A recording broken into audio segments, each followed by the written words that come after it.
Galatzo 2023, or 265 degrees. Galatzo has always been our food-friendly white wine, the wine with more complexity, with more depth, with more roundness. We have always done this by basing it on Chardonnay and then blending in some Giro Ros. Over the years, the percentages have varied quite a bit, and this year we have ended on what we personally wanted to do was always have more Chardonnay.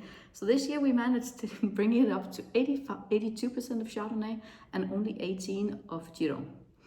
This was simply because the Chardonnay this year, we had one tank, it was amazing. I think it was tank number 27. It was just, wow. We almost didn't want to put anything else in, but of course we wanted to follow the lines of this wine, but also add complexity. This year, it was really a work on making this wine as complex as possible at all. So we tasted through our barrels of Giro. We have both Giro from the same vintage, so from 2023. We also have what we call a small solera, which is basically a tank where we blend different vintages of Giro Ros and we put a small part of it into a 500-liter barrel for 3 months, and then we blend it back in. So solera is a blend of vintages.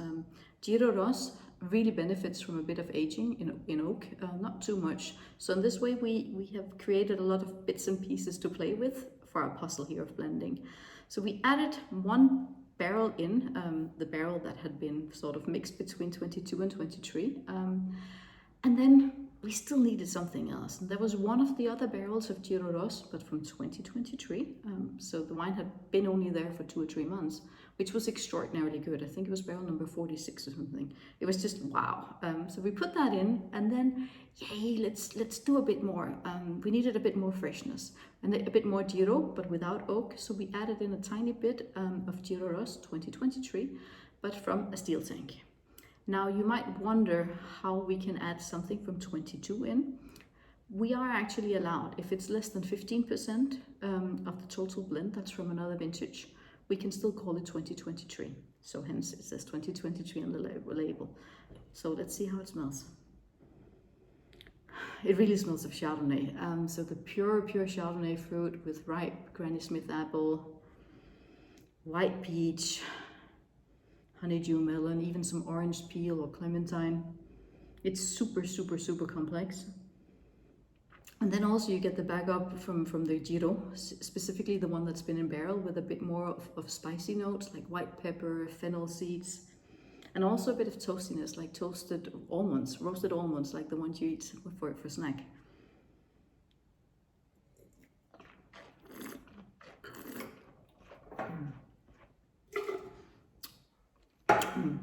On the palate, it's like super smooth. It has the loveliest ripe but dense acidity, so not a sharp sort of nervous acidity, but a really round juicy acidity here. Really great fruit, wonderful balance, and then it just keeps opening up with complexity and different layers.